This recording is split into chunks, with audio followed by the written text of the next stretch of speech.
double Gold Cup winning Boum Photo, and Louise Duffy. Louise, I can kind of see you over his ears. Firstly, tell me how this partnership came about. Very exciting. Well, I've been lucky enough to have had, he's actually the third one I've had from Cheltenham, so I was lucky enough to have assessed, who ran in the era of Moscow Flyer before, and then I have our Vica Legionnaire, I still have him, he is now 21, and then I've had him for 12 years. So yeah, he was actually fourth in the Albert Bartlett, and he lined up in the Queen Mother and the Arkle. But then this guy came along after his retirement. I got a text message from Jackie about this guy and two others, and if I wanted him in to see. So yeah, that's how this came about. So I'm very lucky, very lucky. So what was the transition like from racehorse to retraining a racehorse? Yeah. It's been just time. It's been given him a lot of time. He has the most incredible brain. He is incredibly intelligent, and he takes everything in. He's very aware of everything, which is brilliant when you are, like, obviously for eventing, he's constantly thinking. His brain is constantly thinking, and having a lot of variety in his work suits him. But it's been the slower pace of work, so the dressage and that, it's taken a little bit more time. But when I do my job right and when I figured him out, he's incredible. Like, he's no idea actually how good he is. He just needs to give himself a chance. But we did an awful lot of hacking. We did an awful lot of just mooching about.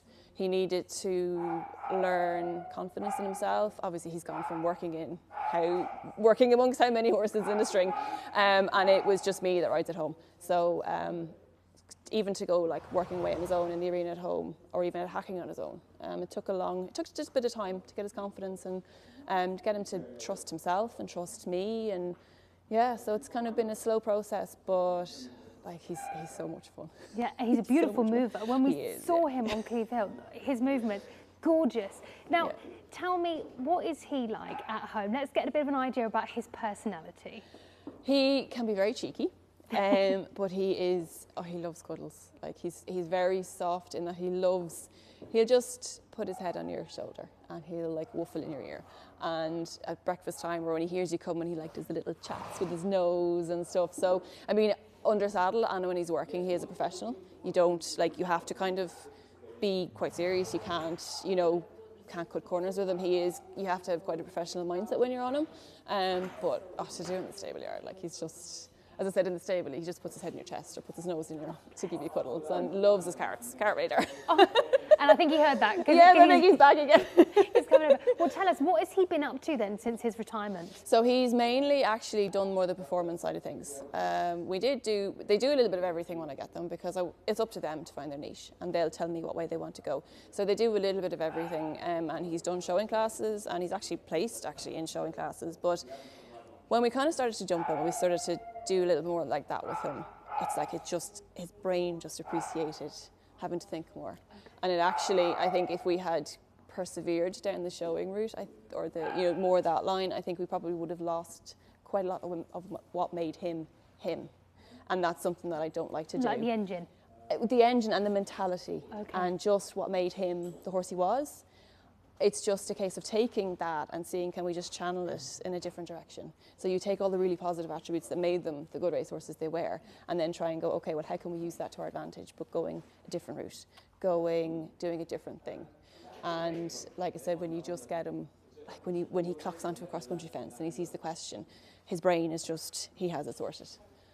It's a lovely feeling to come in kind of going sort of 2-3 strides off. He's locked on and he's focused. Do you feel like sometimes you are sat on an automatic aeroplane? Yes. You just sit there and he goes? Yeah. So he knows his job well now? He's, cross country wise, he knows his job well. He's so brave, but he's so clever with it. Do you know what I mean? And he can just, like, we've done a lot of pole work and stuff like that he can figure his feet. I don't do a lot of jumping with him at home. It's mainly pole work. Let him do his footwork, let him get his chilled. And he's just, loves it. Yeah, but that makes sense though, because that's what I was saying. He looks so elegant in his moves. So that must be all that pole work and kind of gymnastic movements. It's gone maybe some way, maybe, yeah. Now, tell me, a lot of us at home, I'm sure you as well, we all see the magic that the Wee Mullins team does on his horses. What's their retraining process, rehoming more? How do they do that? How do they pair people up? Well, like I said, I'm lucky in that he's the third one I've had. So, and the other two I had before, they went eventing as well. So like currently Boum, he's the only Grade 1 winner in Ireland that's actually eventing. And when I had Arvika Legionnaire, he was also the only Grade 1 winner in Ireland when he was eventing at the time. So Assessed, who was the first one I had, and Arvika, they both went up to 2-star eventing. And I think then Jackie just likes to pair up with what she thinks might work. And that's how I ended up with him, been lucky enough to get him. And it's important for people to know, because some people don't know how it quite works, and it just goes to show that the trainers care too. Oh God, yeah. And all the team, they all want to see their horses they've trained go on to have other careers. And they love to be kept up to date. You know what I mean? They do love to be kept up to date with what they've all done. So no, there's a huge interest still. That's active still.